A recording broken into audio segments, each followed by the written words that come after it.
अपने प्लेटफॉर्म पर बेहतरीन सी क्लासेस के साथ में। तो सभी जल्दी जल्दी से जुड़ जाइए और जल्दी से बताइए मेरी वॉइस और डिस्प्ले क्लियर है। सभी का मोस्ट वेलकम है और सभी को जय श्री राधे कृष्णा और सभी को गुड इवनिंग। और सभी जल्दी जल्दी से जुड़ जाएंगे। जैसे कि आप सभी को पता होगा हमारी फिजिक्स ऑप्टिक्स क्लास 7 टॉपिक चल रहा था इंटरफेरेंस का, उसकी आज वर्कशीट को सॉल्व करेंगे हम। वर्कशीट को पहला सॉल्यूशन करेंगे हम। तो इस तरीके से आपको बहुत सारी वर्कशीट मिलने वाली है। आलोक पासवान जी और राधे राधे जी, अभिषेक कुमार जी गुड इवनिंग जी और राधे राधे जी, वेद प्रकाश जी और राम राम जी, इसार अहमद जी गुड इवनिंग जी, तिस्मनी मिश्रा जी हैं गुड इवनिंग जी। तो सभी जल्दी जल्दी से बताएंगे, कोई दिक्कत समस्या तो नहीं है किसी को भी। तिस्मनी मिश्रा जी गुड इवनिंग जी, कृष्णन तिवारी जी गुड इवनिंग जी और निधि पवार जी गुड इवनिंग जी। और कृष्णन तिवारी जी को एक बार फिर से हार्दिक शुभकामनाएं उनके जन्मदिन पे, जीवन में बहुत आगे बढ़े हुए, ठीक है, और बहुत सारी चीज़ें उनके साथ बहुत अच्छा हो गए, ठीक है, और जल्द से जल्द उनके एग्ज़ाम क्लियर हो अच्छे से, सब अच्छी कंडीशंस हो आपके साथ में। तो आपका दिन शुभ हो, मंगलदायक हो आपका, ठीक है। निधि पवार जी सर जी, अगर दोनों एग्जाम एक साथ हुए तो क्या होगा। सुरेंद्र कुमार जी गुड इवनिंग जी। मैंने आप सभी को सचेत किया था पहले से ही छोटी सी चीज़ को लेकर कि आई होप, चलो अभी मैं बाद में बात करूँगा, पहले आप सभी को मोस्ट वेलकम कर दूँ भाई। तो शायद आप सभी ने मेरी बातों पे इतना फोकस नहीं किया। शायद मैंने टीजीटी में भी आपको और एलटी में भी थोड़ा सा आपको हर जगह मैंने सचेत करता चला था। और मैं शायद, और एक मैंने एक वीडियो भी बनाई थी, आप सभी ने देखा भी होगा बहुत दिन पहले। तो मैंने उसमें कुछ वैकेंसियों के बारे में बताया था कि कब कौन कौन सी वैकेंसी कब कौन कौन से उसमें आओगी और फाइनल डिक्लेरेशन कब होगा आपकी वैकेंसी का, ठीक है, और कब कौन सी कहानी बनेगी। ये सारी चीजें थी। मैंने लास्ट टाइम पे भी एक मैसेज डाला था, शायद आप सभी को पता होगा, टेलीग्राम के ग्रुप पे, कि संभावना इस प्रकार से जताई जा रही है कि एक डेट तो आपकी अक्टूबर में दी हुई थी और दो डेट आपकी नवंबर में दी हुई थी। तो अक्टूबर की संभावनाओं पे तो मैंने कट कर दिया था और मैंने आपको बताया था कि जो नवंबर में दो डेट दी हुई हैं इन पर आपका एग्जाम हो सकता है।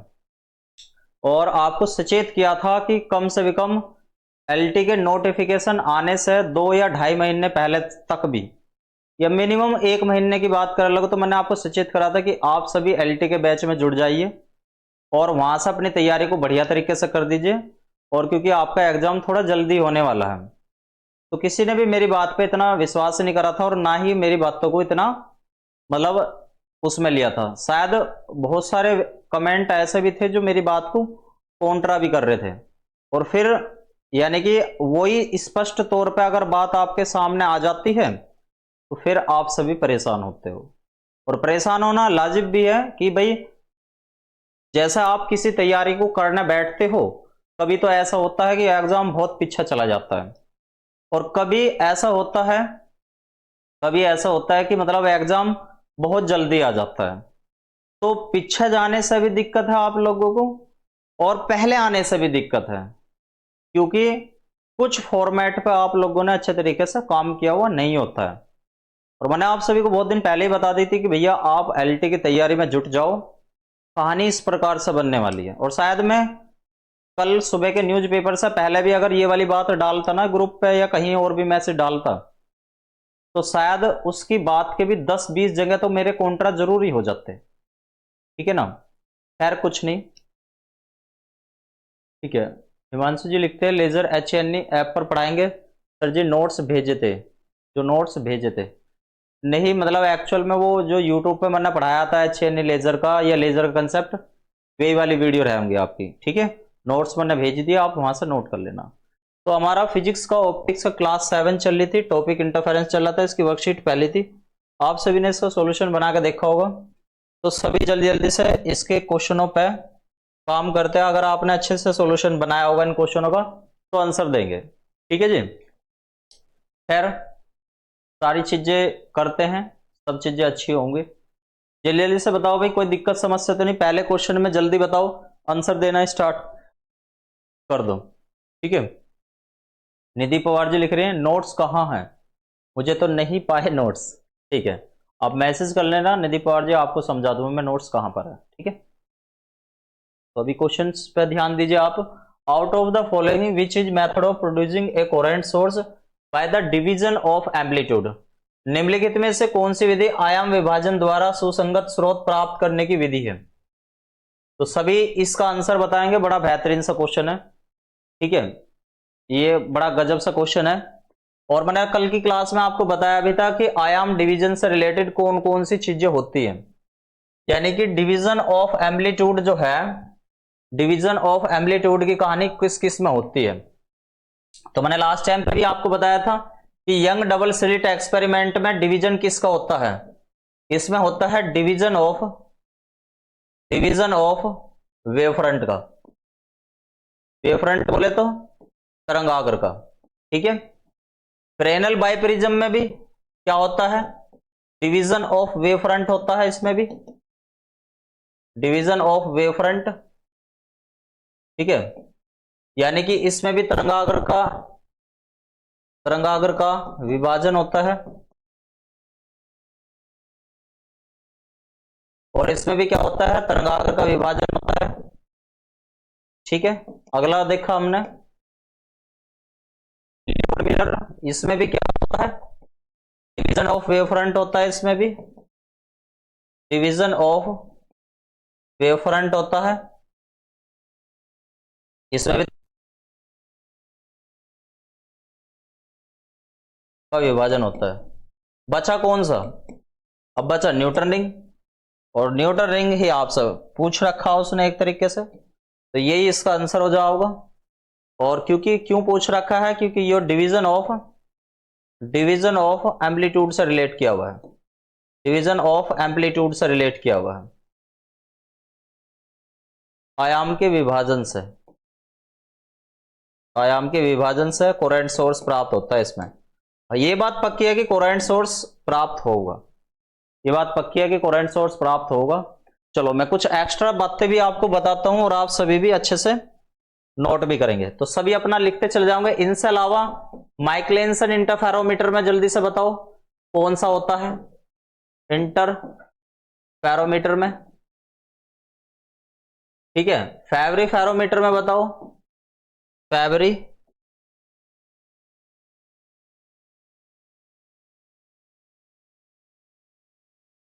ठीक है। फैवरी फेरो इंटरफेरोमीटर में बताओ कौन सा होता है? इंटरफेरोमीटर। तो इन दोनों में क्या होता है? डिवीजन ऑफ एम्पलीट्यूड होता है इनमें भी, इन दोनों में क्या होता है? डिवीजन ऑफ एम्पलीट्यूड, ठीक है, डिवीजन ऑफ एम्पलीट्यूड, यानी कि आयाम का विभाजन, आयाम का विभाजन। क्लियर ये वाली बात है सभी को? हाँ जी, सभी का एकदम बढ़िया आंसर आया है। तो पहला ऑप्शन आई होप सभी ने एकदम बढ़िया बताया है, कोई दिक्कत समस्या नहीं। चलो बढ़ते हैं नेक्स्ट क्वेश्चन की तरफ। नेक्स्ट क्वेश्चन सभी का आंसर बताओगे सभी जल्दी जल्दी से इसके बारे में। पहले और दूसरे में डिवीजन ऑफ एम्पलीट्यूड सरिता चौरसिया जी ने बताया, बहुत बढ़िया। निधि पवार जी ने दोनों में, ठीक है। सुरेंद्र कुमार जी डी, और प्रदीप कुमार मौर्य जी डी। सभी ने एकदम बढ़िया बताया। जल्दी जल्दी से बताओ नेक्स्ट क्वेश्चन पे। प्रकाश के व्यतिकरण ने कौन सी समस्या के बारे में बताया था? प्रकाश के व्यतिकरण ने कौन सी समस्या के बारे में बताया था? तो किस में होगा? एक तरीके से interference of light, interference of light, interference, interference of light, interference आ जावे, डिफ्रैक्शन आ जावे, ठीक है, पोलराइजेशन आ जावे, ठीक है, ये सब आ जावे, रिफ्रैक्शन आ जावे, ठीक है, रिफ्लेक्शन आ जावे, यानी कि व्यतिकरण आ जावे, विवर्तन आ जावे,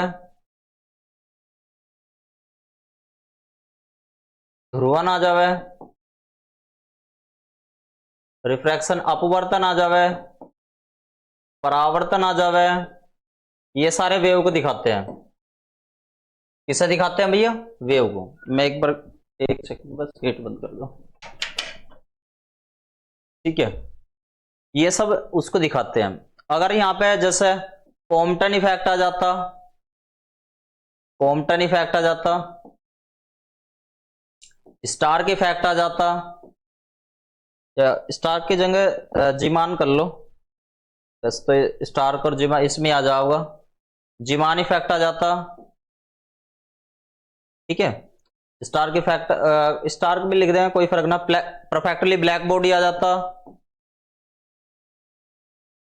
black body, photoelectric effect आ जाता, फोटो इलेक्ट्रिक इफेक्ट। ये कोई सा भी दिखता है, ये सारे दिखाते हैं किसे, ये पार्टिकल नेचर को दिखाते हैं, यानी कि ये क्वांटम से रिलेट करते हैं, ये कण प्रकृति को बताते हैं। कोई दिक्कत किसी को भी? इसकी कॉपी 40 पेज की होती है। बहुत बढ़िया, क्लियर हो गया सभी को? यानी कि कॉम्पटन प्रभाव, बाकी सारे नाम, सबके नाम आपको पता ही है। ठीक है, क्लियर हो गया सभी को यहां तक की बात? तो राइट आंसर क्या रहा होगा इसका?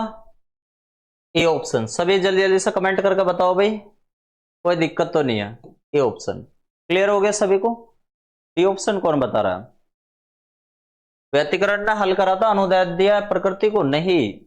ठीक है, नहीं सर। इसके बाद डिफ्रैक्शन चलेगा क्या? अभी तो यही कहानी खत्म हो जाए तो बहुत अच्छी बात है, पहले यही चलता रहेगा, है ना?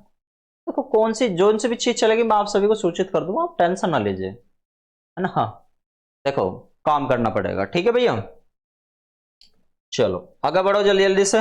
राइट आंसर क्या होगा इसका? Wave nature of light, A option हो जाएगा। ठीक है, चलो आगे बढ़ते हैं नेक्स्ट क्वेश्चन की तरफ। 3, प्रकाश के स्रोतों को सुसंगत कहा जाता है। सुसंगत का मतलब एक तरीके से कोरेंट ही है, कला संबंध है। मैंने आपसे बताई एग्जाम में कभी भी कोई वो आवे, एग्जाम में कभी भी कोई आपका क्वेश्चन आवे तो सबसे पहले आपको इंग्लिश पे ज्यादा ध्यान देना। मतलब अगर इंग्लिश पे ज्यादा ध्यान देना है, इंग्लिश के वर्ड पे ज्यादा ध्यान देना, हिंदी का वर्ड ट्रांसलेट वर्ड होता है। सुसंगत का मतलब इसके स्थान पे एक्चुअल जो शुद्ध हिंदी वर्ड होता है कला संबंध होता है। तो कला संबंध कब बोला जाता है, ध्यान से समझना, जल्दी से बताओ। पहला, वे समान तरंगदैर्ध्यों की तरंग उत्पन्न करें, वे समान आयाम की तरंगे उत्पन्न करे, वे समान तरंगदैर्ध्य की तरंग उत्पन्न करे जिसका प्रारंभिक कलांतर नियत हो, वे समान। और बड़ा गजब आंसर आपको मिल गया होगा, और राइट आंसर बताने पर आप फोकस कर रहे होंगे। तो कोहेरेंट सोर्स की कुछ स्पेशल कंडीशन बता दूं मैं आपको। स्पेशल कंडीशन, सबसे फर्स्ट प्रायोरिटी की कंडीशन है कला संबंध स्रोत की, कला संबंध स्रोत की सबसे फर्स्ट प्रायोरिटी की कंडीशन क्या है? सबसे फर्स्ट कंडीशन यह है कि उसका फेज डिफरेंस कैसा रहेगा? नियत रहना चाहिए, यानी कि बिल्कुल कांस्टेंट होना चाहिए, स्टेबल बना रहेगा। ठीक है, ये कैसा रहेगा? कलांतर कैसा रहना चाहिए? सेम रहना चाहिए। और विशेष तौर पे मैं आपको बताऊं, विशेष तौर पे मैं आपको बताऊं,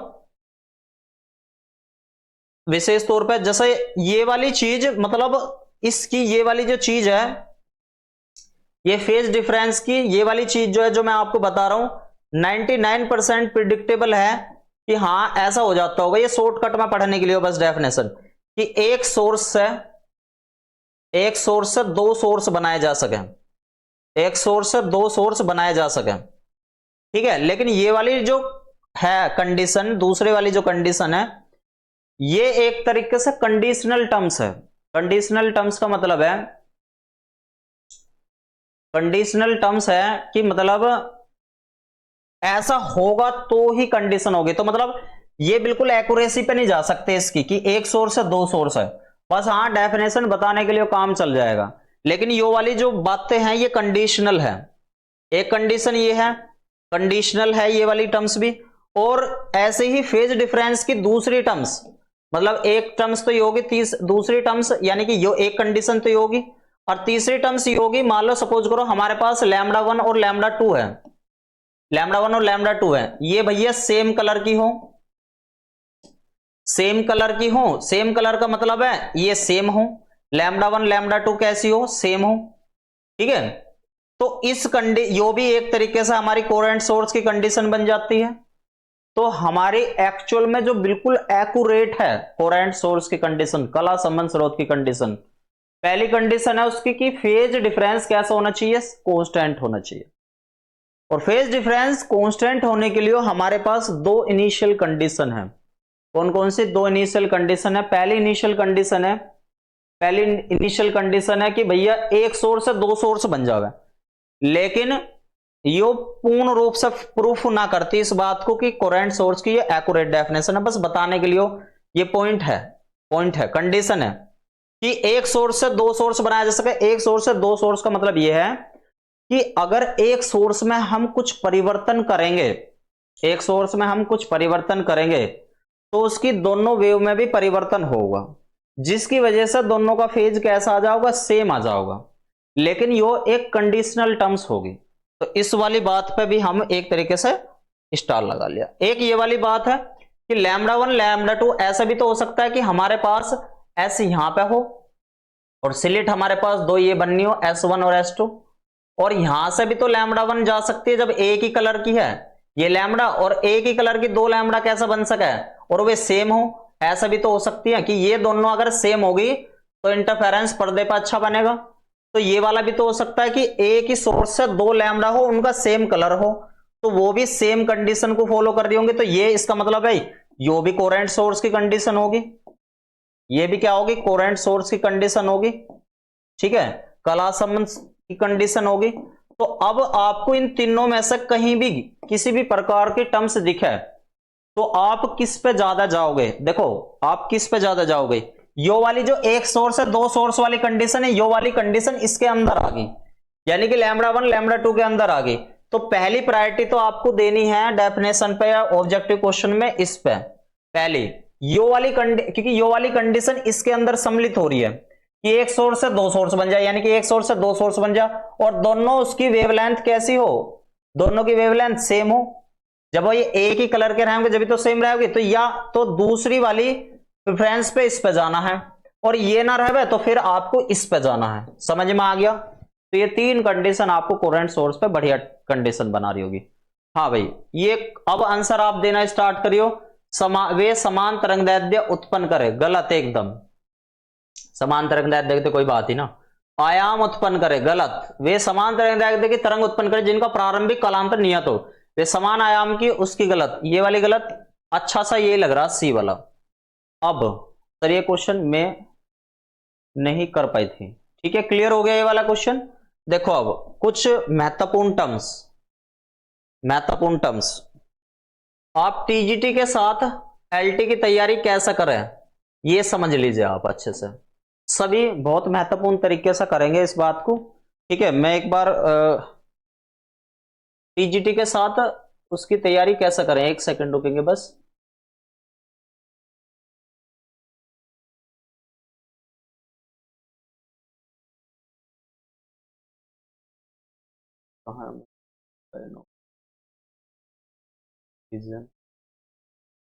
मेंस की कॉपी 40 पेज की होती है सर, इस पर डिफ्रेक्शन चलेगा एक साथ दोनों एग्जाम में से कौन सा सुसंगत स्रोत है? सबसे बढ़िया क्वेश्चन है, क्या है? ए 60 वाट एंड 100 वाट बल्ब, क्या इसे मतलब हम कोरेंट सोर्स कह सकते हैं कि एक 60 वाट का बल्ब है और एक 100 वाट का बल्ब है, क्या ऐसा कोरेंट सोर्स कह सकते हैं?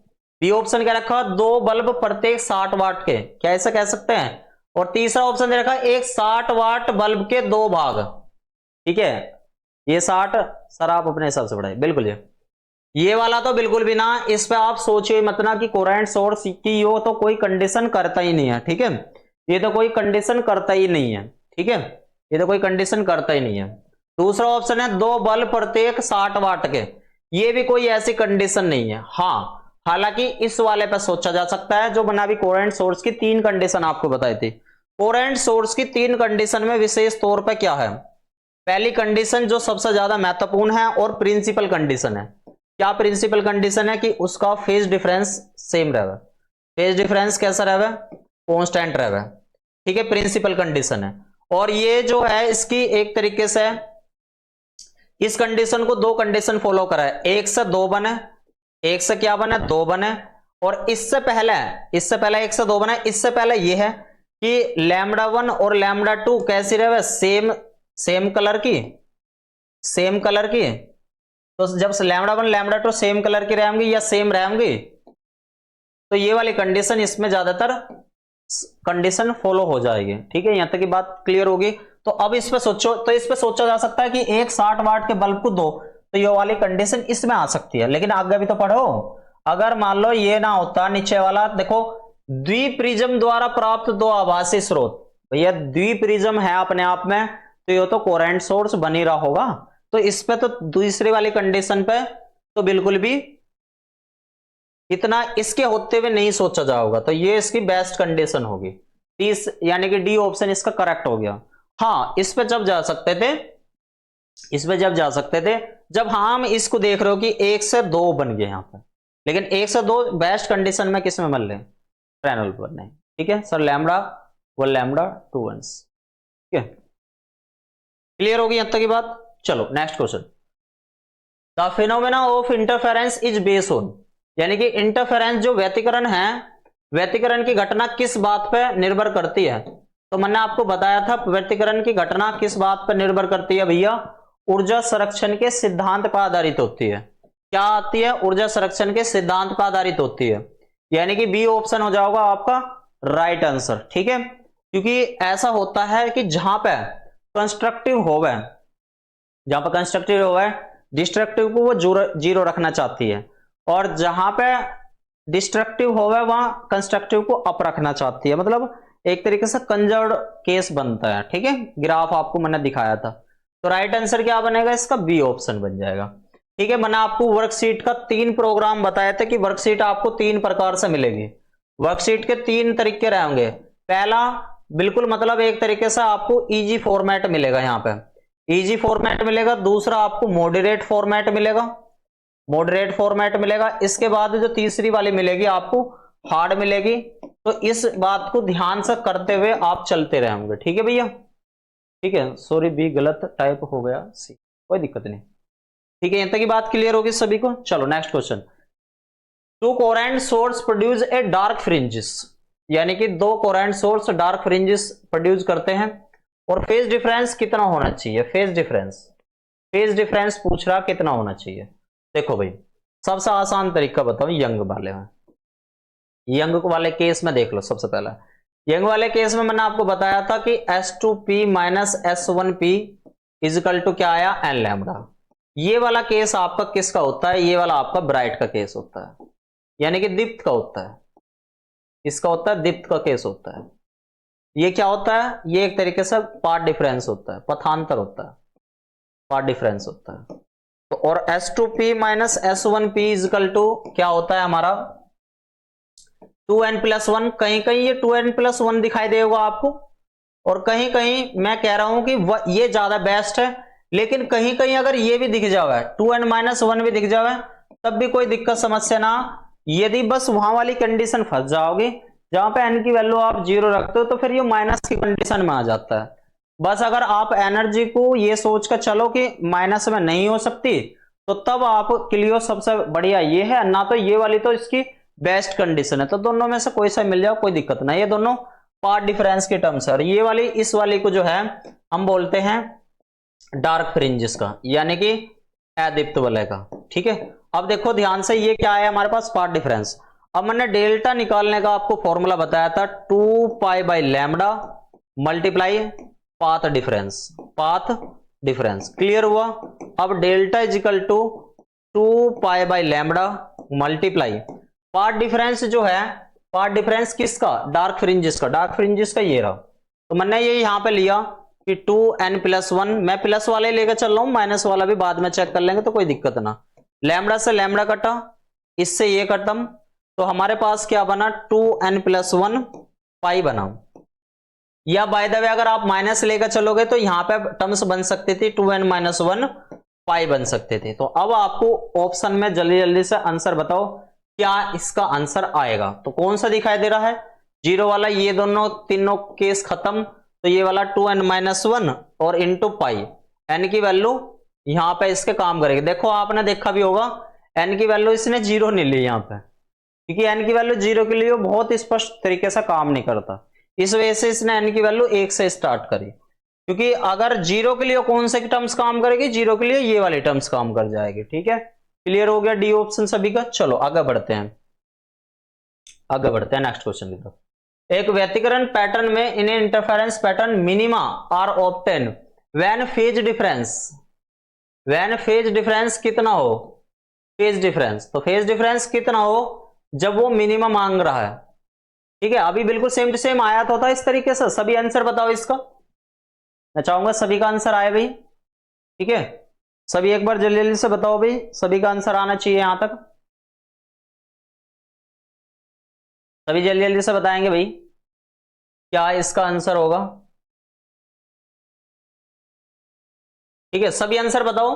बिल्कुल आ तो गया था, बिल्कुल सेम टू सेम, वही तो है, वही तो है, सोच के देखो, वही तो है, सेम क्वेश्चन, सेम क्वेश्चन है। जल्दी जल्दी से कमेंट करो भाई, सेम क्वेश्चन है, सोच नहीं ना, सेम क्वेश्चन है। डी ऑप्शन कैसा जाओगा। ठीक है, फेज डिफरेंस कब, मिनिमा के लिए। चले आ गया, चलो नेक्स्ट क्वेश्चन।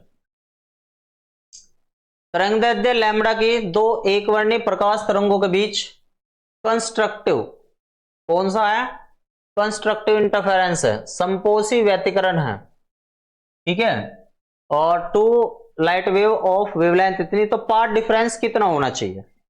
कंस्ट्रक्टिव के लिए पार्ट डिफरेंस कितना होना चाहिए, आंसर आना चाहिए भैया सभी का। बताया था मैंने S2P minus S1P equal to n lambda. ये किसके लिए था, ये हमारे ब्राइट फ्रिंजेस के लिए था। किसके लिए था, ब्राइट फ्रिंजेस के लिए था, यानी कि दीप्त के लिए था। ठीक है, और ये कंस्ट्रक्टिव के लिए था, संपोषी के लिए था। ठीक है, ऐसे ही S2P minus S1P equal to 2n+1 lambda by 2, ये किसके लिए था, अभी आया था ये वाला डार्क के लिए, अदीप्त के लिए, और ये वाला कैसा था, डिस्ट्रक्टिव के लिए, विनाशी के लिए। ये क्या है एक्चुअल में, ये क्या पूछ रहा, पार्ट डिफरेंस, ये सारा पार्ट डिफरेंस ही तो है। तो पथांतर, पथ का अंतर कौन सा होगा, जल्दी से बताओ कमेंट करके। सी ऑप्शन, कैसा है, सी ऑप्शन। क्लियर हुआ सभी को। चलो आगे बढ़ते रहो, क्या करना है, नेक्स्ट क्वेश्चन। एक हस्तक्षेप in an interference experiment the spacing between successive maxima और मिनिमा के बीच में क्या टर्म्स आती है, ये आपको बताने दें। ठीक है, ये आपको बताने दें। जब आप निकाल कर देखोगे कि बीच का किसी का भी अंतराल अगर आप निकाल कर देखोगे तो क्या होता है, डी लैम्बडा बाई 2d बनता है, यदि उनके दोनों स्लिटों के बीच की दूरी 2d ली गई हो। यदि दोनों स्लिटों के बीच की दूरी d ली गई है तब आपका आंसर ये होगा। ठीक है, आंसर बताओ भाई, बी ऑप्शन आना स्टार्ट हो गया, लैम्बडा डी बाई डी। तो समझ में आ गया, यदि दोनों स्लिटों के बीच की दूरी 2d ली गई हो तो ये आंसर, अगर दोनों स्लिटों के बीच की दूरी d ली गई हो तो ये वाला आंसर। ठीक है, तो राइट आंसर क्या बनेगा, W बराबर डी लैम्बडा बाई डी, यानी कि बी ऑप्शन कैसा जाओगा इसका राइट आंसर। क्लियर है सभी को। और आप उस वाले फॉर्मूले से भी निकाल कर देख सकते थे, जो कल वाला फॉर्मूला मैंने आपको यंग एक्सपेरिमेंट का करवाया था, तो वहां पे डार्क के लिए आया था और ब्राइट के लिए आया था, दोनों में से घटा कर देख लियो। जब आप, ये जरूरी, ये तो मैंने W का लेकर दिखा दिया आपको, लेकिन आप वहां से जब एक्शन निकाल कर देखोगे ना तो हमारा क्या बनना था, वहां से याद करो क्या बनना था, d by 2d n lambda, इस तरीके से बनना था। और इसका क्या बनना था हमारा, ये तो हमारे किसके लिए होती, ब्राइट के लिए आई थी शायद, और ये हमारे डार्क के लिए होती, तो d बाई 2d और 2n+1 लैम्बडा बाई 2, इन दोनों में से माइनस करके देखोगे, ये डार्क के लिए हो तो, क्योंकि इन दोनों का डिफरेंस ही तो पूछ रखा है, इन दोनों का डिफरेंस करके देखोगे तो आपको ये वाला दिखाई देगा, ये वाला होगा, इनका डिफरेंस ये वाला होगा। तो आप डायरेक्टली भी याद रख सकते हो, कोई दिक्कत ना होगी। ठीक है, मैक्स और मिनिमा दोनों पूछा है, हाँ जी, तो वही तो बता रहा हूं, ये वाली तो आपकी मैक्सिमा होगी और ये होगी आपकी मिनिमा। तो जब इन दोनों का मैक्सिमा और मिनिमा का कल डेरिवेशन ना आया था यंग एक्सपेरिमेंट में, याद करो, तो दोनों का जब निकाल कर देखोगे तो कितनी टर्म्स बनेगी आप देख लो। चलो जल्दी से बना कर देखो। ये तो मैंने डब्ल्यू का ऐसे रैंडमली टर्म्स में बता दिया। ये डार्क वाला है हमारा, चलो मैं इसे डी एन कह देता हूं, और ये ब्राइट वाला बी एन कह देता हूं। तो क्या बना था इस पर, D by two D, two n plus one lambda by two, और माइनस के D by two D n lambda.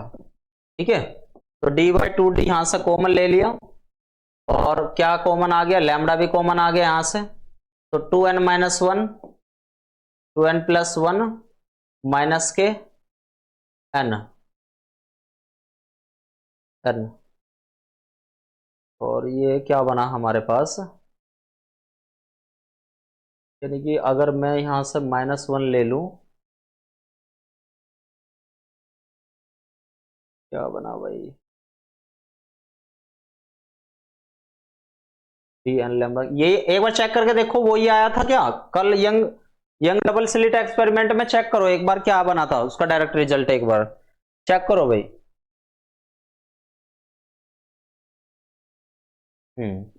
ठीक है, इसी से बन जाएगा। यानी कि इसका हमारा टू बनना है यहाँ पे, और ये माइनस के ये बनना है इस तरीके से। तो डी बाई टू डी, और यहां से हम इसे कट करेंगे, टू एन खत्म और लैम्डा आ जाएगा। तो ये आ गया हमारे पास d lambda by two d. Clear हो गया सबको, d lambda by two d यही था ये। तो d lambda by two d इस वजह से आया क्योंकि स्लिट के बीच की डिस्टेंस में टू डी मान रखी, लेकिन इन्होंने डी मान रखी है। ठीक है, जल्दी से बताओ, यही आपने कल देखा था, ये यंग में आया था हमारे लिए, यंग एक्सपेरिमेंट मैंने लास्ट टाइम पे भी और जब डेरिवेशन करवाया था, याद हो तो आप सभी को। ये ब्राइट के लिए आया था, ये डार्क के लिए आया था, और फिर इसमें से घटा के टर्म्स बन गई। सरिता चौरसे जी लिखते यही था, बोल बहुत बढ़िया। चलो नेक्स्ट क्वेश्चन पे देखो, दो सुसंगत स्रोत के साथ इंटरफेरेंस में फ्रिंज की चौड़ाई कैसी होती है? कैसी होती है जल्दी से बताओ। फ्रिंज की चौड़ाई किस बात पर निर्भर करती है? तरंगदैर्ध्य पे, किस कंडीशन पे? चलो इसका एक स्पेशल केस भी बताऊंगा मैं आपको, इसका एक स्पेशल केस भी बताऊंगा, और आज की क्लास के बाद स्पेशल केस भी बताऊंगा। चलो एक स्पेशल केस बताता हूं मैं आपको, ठीक है। W जो है एक तरीके से है किस किस पर निर्भर करती है। W बराबर फॉर्मूला आपने देखा होगा, D lambda by two D. D W किस किस पर डिपेंड करती है? एक तरीके से W जो डिपेंड करती है वो D पे, स्लिट से लेकर पर्दे तक की बीच की दूरी पे। W किस पे डिपेंड करती है? इसकी वेवलेंथ पे। W दोनों स्लिटों के बीच की दूरी पे, ठीक है, इस पे। और W विशेष तौर पे, W एक तरीके से रिफ्रैक्टिव इंडेक्स पे भी वो करता है। किस पे करता है? रिफ्रैक्टिव इंडेक्स पे भी डिपेंड करता है। कैसे डिपेंड करता है ध्यान से समझना। मैं एक एग्जांपल से बताता हूं आपको, एक एग्जांपल से। ये तो चलो फॉर्मूले से आपको याद रहा होगा कि W इन पे निर्भर कर रहा, लेकिन W रिफ्रैक्टिव इंडेक्स पे यानी कि अपवर्तनांक पे कैसे निर्भर कर रहा है, और ये वाली टर्म्स को आप इंपोर्टेंट लिख देंगे, ये वाली टर्म्स को आप इंपोर्टेंट लिख देंगे। बड़ा गजब क्वेश्चन है, बन के आएगा। नेक्स्ट स्लाइड, एक दो स्लाइड में डलवा दूंगा मैं इसका क्वेश्चन भी। अगर मान लो सपोज करो हवा में वो किसी भी फ्रिंजिस की चौड़ाई आ रही है W, और इस पूरे मान लो किसी उस पूरे पैटर्न को हमने कहां पर रख दिया? पानी में रख दिया। उस पूरे पैटर्न को पानी में रख दिया, और पानी का रिफ्रैक्टिव इंडेक्स कितना है? मान लो पानी का रिफ्रैक्टिव इंडेक्स है 3/2। तो अब चौड़ाई क्या हो जाओगी? अब W बताना क्या हो जाओगा, आंसर बताओ क्या रहेगा। समझो ध्यान से क्वेश्चन को। उसने कहा कि जो W है वो रिफ्रैक्टिव इंडेक्स पर निर्भर करता है, और कैसे निर्भर करता है उसका क्वेश्चन मैंने दे दिया। अभी मैं बता नहीं रहा हूं इस पॉइंट को कि कैसे निर्भर करेगा, ना तो फिर आंसर नहीं बता दोगे तुम। अपना दिमाग लगाइयो। हवा में हमने यंग डबल स्लिट एक्सपेरिमेंट करा तो उसकी विथ आई W, और अगर इस पूरे सिस्टम को हमने पानी में करते और पानी में उसका रिफ्रैक्टिव इंडेक्स 3/2 है, तो उसकी विथ पे क्या इफेक्ट पड़ेगा? विथ क्या आएगी इसकी? तो सभी को आंसर बताना भैया क्या होगी। तो जिस उसमें मान लो हम पानी में इस विथ को लेकर जा रहे हैं, विथ को देखते जा रहे हैं, तो जितना इसका रिफ्रैक्टिव इंडेक्स है इसे तुरंत उल्टा कर दियो तो क्या बनेगा इसका रिफ्रैक्टिव इंडेक्स, तुरंत W का रिफ्रैक्टिव, इसमें पानी में क्या बन जाएगा इसका रिफ्रैक्टिव इंडेक्स 2/3 W बन जाएगा। ठीक है, ये इसकी वो इतने गुना चौड़ाई हो जाओगी। समझ में आया सभी को या नहीं आया अब? यानी कि कुल मिला के अगर हवा में किसी चीज का, हवा में मान लो वायु में एक तरीके से फ्रिंज की चौड़ाई W आ रही है, और जिस किसी मीडियम में उस इस एक्सपेरिमेंट को किया जा रहा है और उसका रिफ्रैक्टिव इंडेक्स मान लो सपोज करो ये है 3/2 है, तो आंसर W के साथ उसका उल्टा वाला होगा, मतलब उल्टा कर देता है, यानी कि 2/3 आएगा। और यदि इसका रिफ्रैक्टिव इंडेक्स मान लो 4/3 होता तो आंसर कितना आता, W × 3/4 आता। समझ गए आप सभी? अगर समझ गए होगे तो यस लिख लो और इसे इंपोर्टेंट पॉइंट में नोट कर लेना, यंग के डबल स्लिट एक्सपेरिमेंट में ये वाली चीज नोट कर लेना। चलो कुछ और महत्वपूर्ण चीजें बता दूं मैं आपको, सम इंपोर्टेंट पॉइंट, सम इंपोर्टेंट पॉइंट।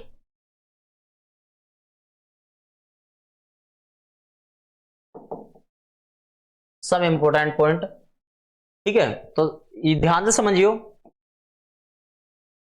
यंग के डबल स्लिट एक्सपेरिमेंट में YDSC experiment, young double slit experiment में, ठीक है, यदि आप मोनोक्रोमेटिक लाइट लेके जा रहे हो, मोनोक्रोमेटिक लाइट लेके जा रहे हो, एक वर्णीय प्रकाश लेके जा रहे हो, एक वर्णीय प्रकाश लेकर जा रहे हो, तो फ्रिंजेस जो बनेगी, फ्रिंजेस जो बनेगी वो कैसी बनेगी, डार्क एंड ब्राइट।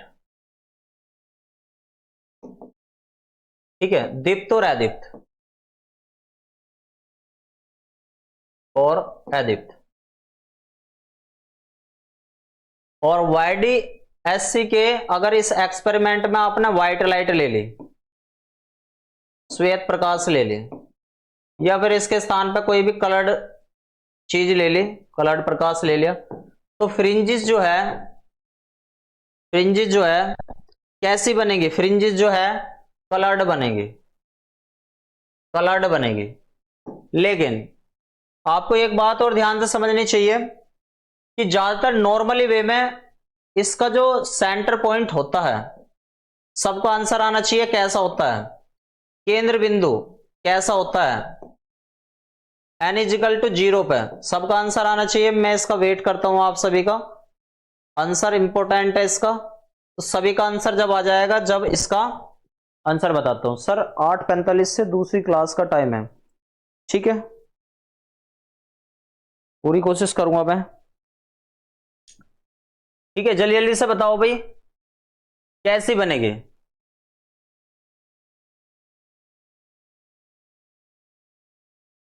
हाँ, कैसी बनेगी भाई? श्रीता चौरसिया जी ने बताया ब्राइट, सेंटर पॉइंट पे कैसी बनती है, ब्राइट। चलो, ब्राइट फ्रिंजेस बनेगी, ब्राइट बनेगी या डार्क बनेगी, सभी का अभी भी ऑप्शन दे दिया मैंने, दीप्त बनेगी या अदीप्त बनेगी, तो याद रखियो ब्राइट बनेगी। डार्क किस में बनती है, कल क्या बताया था मैंने एक बार, लियोड मिरर जो बताया था, लियोड मिरर में कैसी बननी थी, सेंटर पॉइंट पर डार्क अदीप्त बननी थी। क्लियर हो गया सभी को? चलो नेक्स्ट क्वेश्चन पे बढ़ते हैं तुरंत। नेक्स्ट क्वेश्चन में बढ़ते हैं। अगर यंग डबल स्लिट एक्सपेरिमेंट में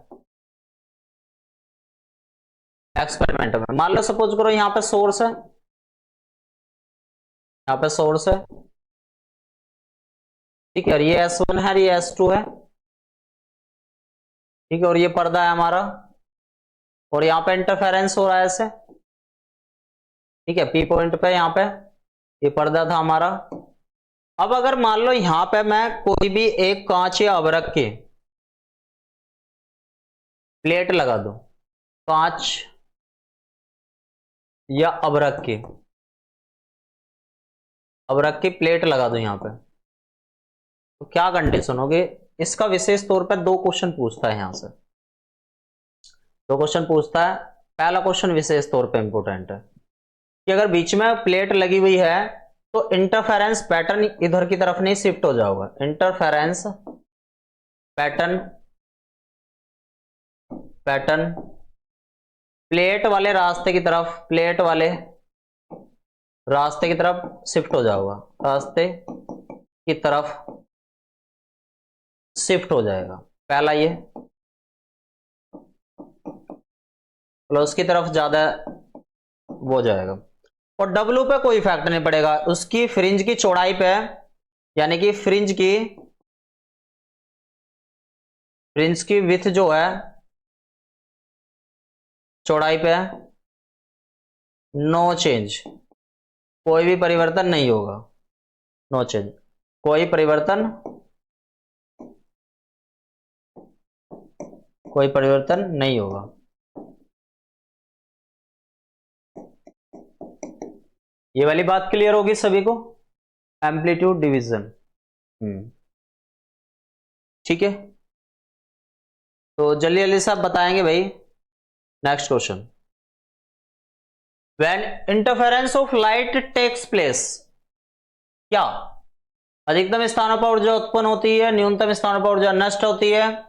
ऊर्जा ना तो नष्ट होती है ना ही पुनः वितरित होती है। और डी दे रखा उपरोक्त में सभी, सभी जल्दी जल्दी से बताएंगे भाई क्या इसका आंसर है, ए बी सी या डी? सभी आंसर बताओ भाई, ठीक है। बहुत बढ़िया क्वेश्चन है, सभी का आना चाहिए। अच्छा, कृष्णन तिवारी जी ने बताया था डार्क, धीरज मिश्रा जी ने बताया था डार्क, ठीक है।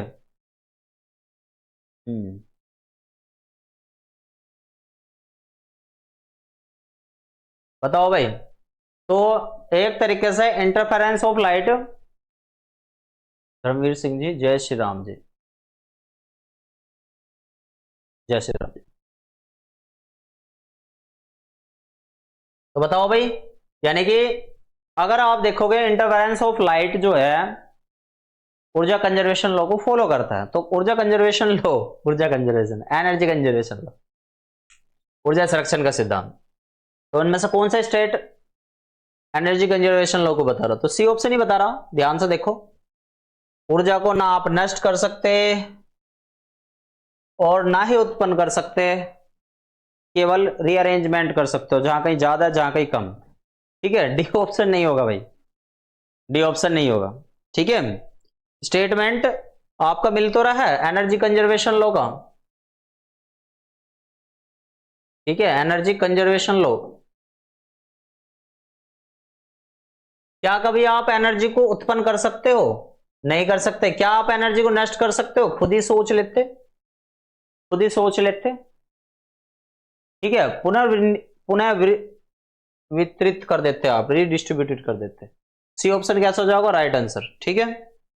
नेक्स्ट क्वेश्चन पे, अंधेरे और उज्जवल फ्रिंजों का व्यतिकरण प्राप्त करने के लिए प्रकाश स्रोत का कैसा होना चाहिए? एक बात और लिख लो, Young Y D S C से रिलेटेड एक बात और लिख लो। मान लो सपोज करो मेरे पास कोई सोर्स है, मेरे पास कोई सोर्स है और मेरे पास दो स्लिट है, ये S1 है S2 है, इनकी यहां पे गया ऐसे और यहां पे इन्होंने पर्दे पे P पॉइंट, XY पर्दे पे P पॉइंट पे इंटरफेरेंस करा। अगर मैंने एक स्लिट को ढक लिया, एक स्लिट को क्या कर दिया? ढक दिया, तो क्या पर्दे पे इंटरफेरेंस होगा या नहीं होगा? सभी लिखेंगे। यदि S1 या S2 में से एक स्लिट को ढक दिया जाए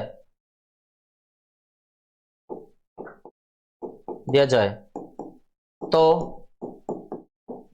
व्यतिकरण बिल्कुल भी नहीं होगा, व्यतिकरण बिल्कुल भी नहीं होगा। इस वजह से दो यहां से ये पता लगता है बिल्कुल भी नहीं होगा, यहां से ये पता लगता है कि भैया इंटरफेरेंस होने के लिए दोनों दोनों स्लिटों से प्रकाश आना बहुत जरूरी है। ठीक है, तो उज्जवल और स्प्रिंज प्राप्त करने के लिए कैसा होना चाहिए, सभी आंसर करेंगे जल्दी जल्दी से। अगर हमें YD SC में डार्क और ब्राइट फ्रिंजेस चाहिए, डार्क और ब्राइट फ्रिंजेस चाहिए, तो लाइट कैसी होनी चाहिए थी, मोनोक्रोमेटिक। अभी बता के आया तो आया था शायद, मोनोक्रोमेटिक। तो ये गलत कौन दे रहा है भाई आंसर, इतना गलत कैसे हो सकते हो प्रोफेसर आनंद कुमार, है ना भाई, इतना गलत कैसे हो सकते हो, सी नहीं होगा। तो कैसा होना चाहिए, मोनोक्रोमेटिक होना चाहिए। ठीक है, कैसा होना चाहिए, मोनोक्रोमेटिक होना चाहिए। ठीक है, सभी का आंसर बताओ जल्दी, क्लियर हो गया सभी को, आंसर बताओ भाई सभी जल्दी जल्दी से।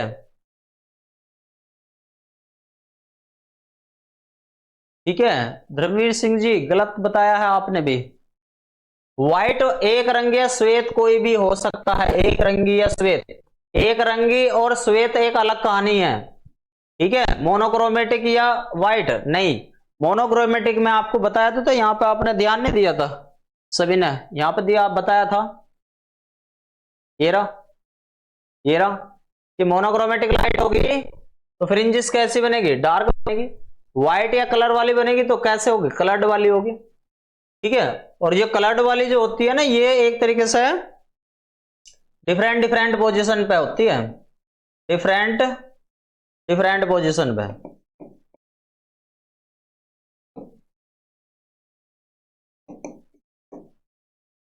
ठीक है, नेक्स्ट क्वेश्चन पे चलो। The interference phenomena can take place, पहला ऑप्शन सभी तरंगों में, दूसरा in transverse wave only, C option in longitudinal wave only, D option standing wave. मैंने आपको बताया था कि जो इंटरफेरेंस पैटर्न है ये प्रिंसिपल ऑफ सुपरपोजिशन से रिलेटेड है, और प्रिंसिपल ऑफ सुपरपोजिशन यानी कि अध्यारोपण का सिद्धांत मैकेनिकल वेव और इलेक्ट्रोमैग्नेटिक वेव दोनों तरीके में काम करता है। इलेक्ट्रोमैग्नेटिक वेव दोनों तरीके में काम करता है, विद्युत चुंबक के तरंगों में भी और यांत्रिक तरंगों में भी। ठीक है, तो ये एक तरीके से दोनों तरीके की तरंगे होगी, ऑल टाइप की।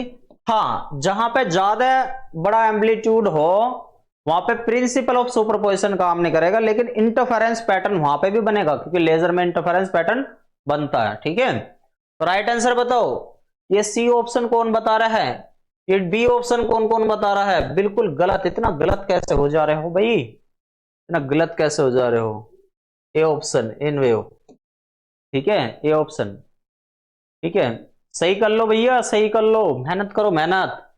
इंटरफेरेंस की घटना किस किस में होती है सॉरी, किस में होती है, सभी प्रकार की तरंगों में। बताया तो था, इंटरफेरेंस की घटना, व्यतिकरण की घटना दोनों तरीके की उसमें होगी। ठीक है, चलो आगे बढ़ जाओ, नेक्स्ट क्वेश्चन। दो प्रकाशिक स्रोत प्रमाणिक कहलाते हैं यदि वे प्राप्त किए गए हों। पहले आप इस क्वेश्चन को ना करके पहले आप इस क्वेश्चन को कीजिए जरा, इस वाले का 15वें का लिखना सभी बकायदा कि 15वें का ये ऑप्शन आया है। ठीक है, तो क्वेश्चन देखो, यदि दो समान प्रकाश स्रोत S1 और S2 समान तरंगदैर्ध्य लैम्डा की प्रकाश तरंगे उत्सर्जित करते हैं, ये तरंगे इंटरफेरेंस दिखाएंगी यदि क्या, यानी कि एक तरीके से यहां से यहां रहा सोर्स, इसका आंसर लिख के बताना, इसका आंसर क्या आएगा भाई, सोर्स, और ये स्लिट एक ही कलर की है, λ1 λ2 सेम है दोनों का, और जाकर ये इंटरफेरेंस कर रही है यहां पे इस जगह। तो आपको उन्हें बताना है कि इस कंडीशन में हम क्या चाहते हैं, इस कंडीशन में हम क्या चाहते हैं, हम ये चाहते हैं कि उनकी फेज कैसी रहे, उनकी फेज कैसी रहे, फेज डिफरेंस कैसा रहे, सेम रहे, फेज डिफरेंस कैसा रहे, सेम रहे। ठीक है, आंसर देखो, their phase difference remain constant, their phase are distributed randomly. गलत, तीव्रता का कोई मतलब नहीं, इसका कोई मतलब नहीं। राइट आंसर क्या बना, ये शायद मैं पहले बता के आपको आ गया था। अब यही वाला सेम टू सेम क्वेश्चन एक व्यक्ति का आंसर आया है, क्लास इतने सारे ले रहे हैं, 14वें पे चले जाओ तुरंत। नेक्स्ट क्वेश्चन, अब करो इसे। दो प्रकाश स्रोत प्रमाणिक यानी कि कोरेंट कहे जा सकते हैं, कला संबद्ध कहे जा सकते हैं यदि वे प्राप्त किए जाए तो स्वतंत्र बिंदु स्रोत से जो समान तरंगदैर्ध्य की प्रकाश तरंगे उत्सर्जित करते हो। एकल बिंदु स्रोत से, एक विस्तृत स्रोत से तो सामान्य बल्ब जो विभिन्न तरंगदैर्ध्य वाला केस आ गया, तो डिफरेंट वेवलेंथ वाला केस आ गया। λ1 λ2 डिफरेंट है, λ1 λ2 डिफरेंट है, तो ये तो कट हो गया। ठीक है, ये कट हो गया। वाइड सोर्स का कोई मतलब ही ना। आंसर बताओ इसका क्या होगा। एकल बिंदु स्रोत से केवल पॉइंट सोर्स वो होता है, पॉइंट सोर्स ध्यान से समझो, पॉइंट सोर्स ऐसा सोर्स होता है जिसमें से केवल अपना ही प्रकाश बने, मतलब वो दो बना ही ना सके। पॉइंट सोर्स केवल अपना ही हो, केवल अपना ही सोर्स हो, अपना ही सोर्स है, अपने अंदर से कोई सोर्स ना बना पाए, अपने अंदर से कोई सोर्स ना बना पाए, तो बी वाले कितना गलत कैसे हो सकते, कोई सोर्स स्रोत ना बना पाए। तो 1 से 2 वाली कंडीशन ये वाली खत्म तुरंत। ठीक है, ये वाली गलत, तो ये वाला राइट आंसर हो जाएगा। तो स्वतंत्र बिंदु स्रोत से जो समान तरंगदैर्ध्य, अब आप कंफ्यूजन कहां होगे कि दो स्वतंत्र बिंदु स्रोत, दो स्वतंत्र बिंदु स्रोत कि आपने तो एक वीडियो में यो बताया था कि सर दो स्वतंत्र स्रोत से तो इंटरफेरेंस वो कोरेंट सोर्स हो बन ही नहीं सकता, तो यहां पे क्यों बताया आपने कि ये दो स्वतंत्र, लेकिन आपने ध्यान नहीं दिया, दो स्वतंत्र बिंदु स्रोत कह रखी है उसने, बिंदु। अब बिंदु का मतलब है दो बिंदु कोई से भी। अब देखना एक बार ध्यान से, अगर मैंने यहां एस बना लिया और यहां पे ये S1 हो गया और ये S2 हो गया, तो ये दोनों पॉइंट बिंदु स्रोत का काम ना कर रहे और स्वतंत्र है या ना है, ये अलग अलग है या ना है। तो ऐसा टाइप का क्वेश्चन आपको कंफ्यूजन क्रिएट करवाता है। तो ये वाला जो पर्दा बना, अब ये दोनों जो S1 S2 हैं, ये जो S1 और S2 हैं, ये एक तरीके से स्वतंत्र बिंदु स्रोत है। और मैंने वहां पे क्या बताया था कि स्वतंत्र स्रोत ही तो नहीं बना सकते, स्वतंत्र बिंदु स्रोत तो बना देंगे। तो समझ में आ गया, जल्दी से अगर समझ में आ गया तो सभी यस लिख दियो भैया। आप कहोगे कि सर हमने जितने भी किताबों में आज तक पढ़ा है, हमने ये पढ़ा है कि दो स्वतंत्र स्रोत कभी भी कोहेरेंट सोर्स नहीं बना सकते या इंटरफेरेंस नहीं हो सकता, लेकिन आपने यो तो ना पढ़ा कि दो स्वतंत्र बिंदु स्रोत, तो बिंदु तो ये भी है ना, यो भी तो बिंदु है, ये भी तो बिंदु है, तो ये तो इंटरफेरेंस कर सकते हैं। समझ में आया कंसेप्ट का केस। तो राइट आंसर कौन सा बनेगा इसका, ए ऑप्शन। क्लियर हुआ या ना हुआ, सभी यस जरूर लिख दियो अगर क्लियर हो गया हो तो। ठीक है, कंफ्यूजन क्रिएट हो जा, एक पॉइंट से ही क्वेश्चन का अदला बदला हो जावे है ना। और मैं आपको बताऊं, ज्यादातर 14 वाले का ज्यादातर बी ऑप्शन बताया होगा सबने। बी वाले कौन थे, 14 का बी वाले कौन थे ज्यादातर आपने लगाया हो तो, बी वाले कौन थे। चलो आगे बढ़ते हैं, आगे बढ़ो। Next question, double slit interference experiment in carry out with monochromatic light and interference fringe are observed. If now monochromatic light is replaced by white light, what change in expected interference pattern?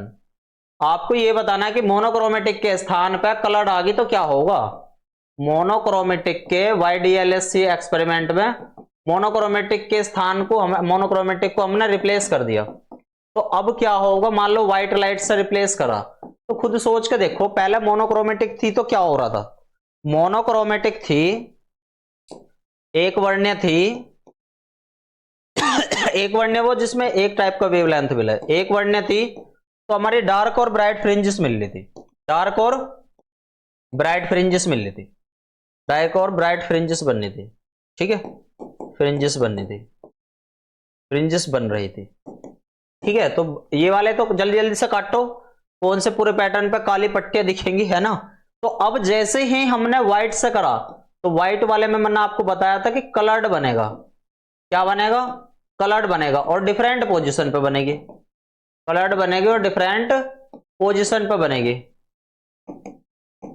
तो एक कह रहा है कि कोई परिवर्तन नहीं, pattern गायब हो जाएगा। बिल्कुल गलत कह रहा है भाई। पूरे पैटर्न में सफेद और काली, सफेद और काली हो ही नहीं सकती, वो तो मोनोक्रोमेटिक में होती है।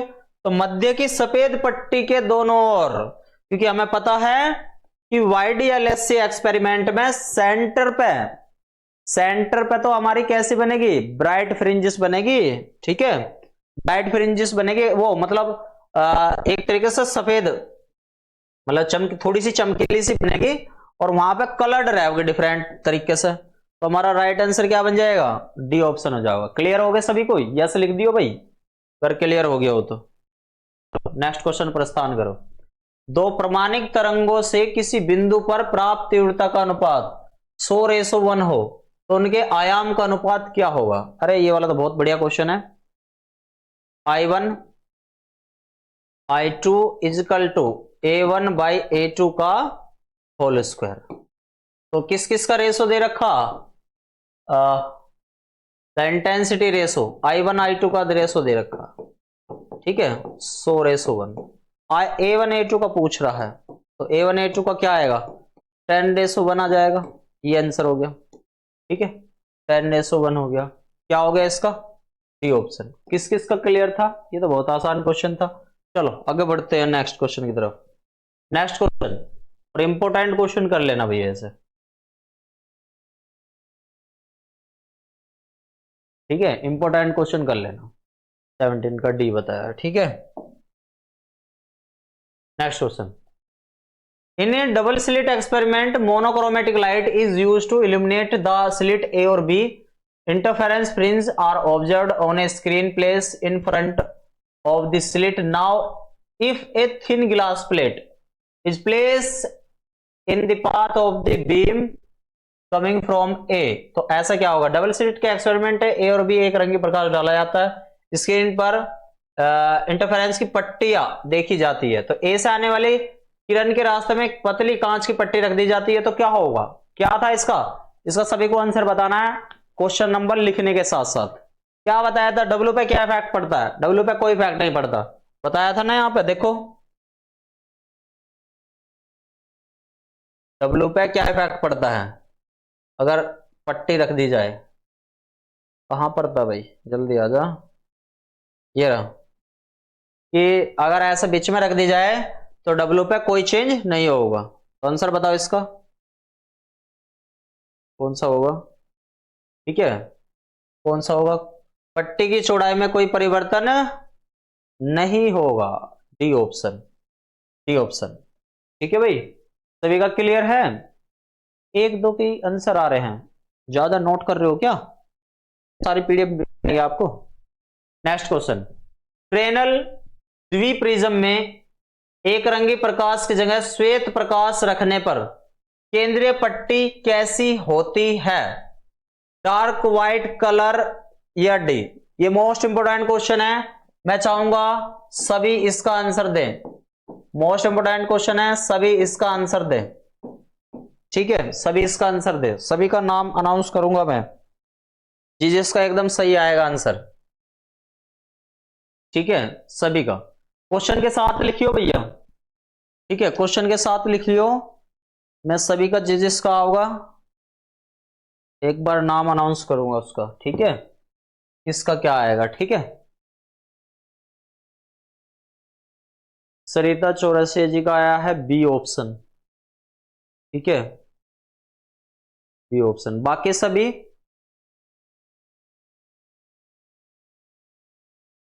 सभी जल्दी जल्दी से बताएंगे भाई। आंसर नहीं आया। वेद प्रकाश जी का आया सी ऑप्शन, कलर्ड। ठीक है, सुरेंद्र कुमार जी का आया बी ऑप्शन। और बताओ भाई।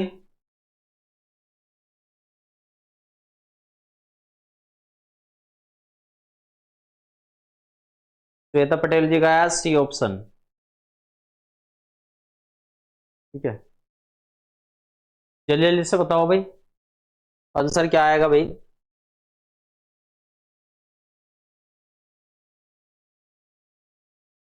ठीक है, सभी का आंसर बताओ भाई। तो फ्रेनल के बायप्रिज्म में मोनोक्रोमेटिक के साथ, याद लिख लियो इन्हें, पॉइंटों को लिख लग करो भाई, मैंने लास्ट टाइम पे ही बताया था। फ्रेनल बायप्रिज्म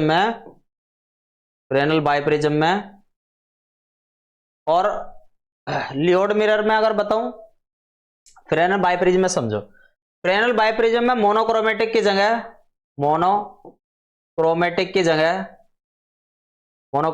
जगह आपने कौन सा व्हाइट लाइट यूज करा, तो इस वाले केस में क्या होगा कि दो कंडीशन होगी, सेंटर पे तो बनेगी हमारी व्हाइट, और बाकी जगह कैसी बनेगी, कलर्ड। शायद मैंने लिखवाया अभी था, अगर आपने अच्छे तरीके से ध्यान दिया हो, नोट्स अच्छे से लिखे हो तो ध्यान दिया होगा। सी ऑप्शन बता रहे हैं इतने सारे व्यक्ति गलत, तो सभी को समझ में आया। मैंने बताया था फ्रेनल बायप्रिज्म में व्हाइट लाइट अगर यूज करी तो सेंटर पर रहेगा व्हाइट यानी कि श्वेत, बाकी सब जगह रहेगा कलर्ड। इसने कहा पूछ रखा सेंटर पे क्या रहेगा, ये ऑप्शन। वो कहता था, मैंने ये लिखवाया भी था कि सेंटर से अलावा तो रहेगी कलर्ड, और सेंटर पे कैसे रहेगी, बकायदा लैंग्वेज बनवा के। ध्यान नहीं देते, पढ़ते नहीं है, LTGIC में खो रही है, TGT में। यदि डबल स्लिट प्रयोग में पीले प्रकाश की जगह लाल प्रकाश रखी जाए तो पट्टी की चौड़ाई कितनी होगी। अरे पट्टी की चौड़ाई का फॉर्मूला लैम्डा पे किस प्रकार से निर्भर करता है, हमने ये देख रखा है। अब यहां पीले की जगह हमने क्या ले लिया, पीले की जगह हमने लाल ले लिया, तो लाल कलर की क्या होगा, लैम्डा बढ़ेगी। तो लैम्डा अगर बढ़ती है तो W किसके, लैम्डा के प्रोपोर्शनल होते हैं। W अगर ये बढ़ रहा है तो W भी तो बढ़ेगी, तो चौड़ाई कैसी होगी, बढ़ेगी, इंक्रीज होगी। ठीक है, इंक्रीज होगी। सभी का आंसर आ गया भाई। तो ये था हमारी क्लास, और कल को आपकी जो है रक्षाबंधन की छुट्टी है, और सभी को बहुत बढ़िया तरीके से रक्षाबंधन की हार्दिक शुभकामनाएं। और जितनी भी मेरी बहनें हैं वे अच्छे तरीके से, मैं ये चाहूंगा कि अगली आपकी जो राखी है बहुत बढ़िया तरीके से बने। मतलब आप अपने भैयाओं से लेने की जगह उन्हें पैसे बहुत सारे दो, और जितने मेरे भैया हैं इन पे अपनी बहनों को देने के लिए हो, पैसे के स्थान पे बड़े बड़े चेक हो, गाड़ी हो, इस तरीके से इनके जीवन में खुशियां आए, बाहर आए। तो ऑल द बेस्ट सभी को, जय श्री राधे कृष्णा। मिलते हैं नेक्स्ट क्लास में।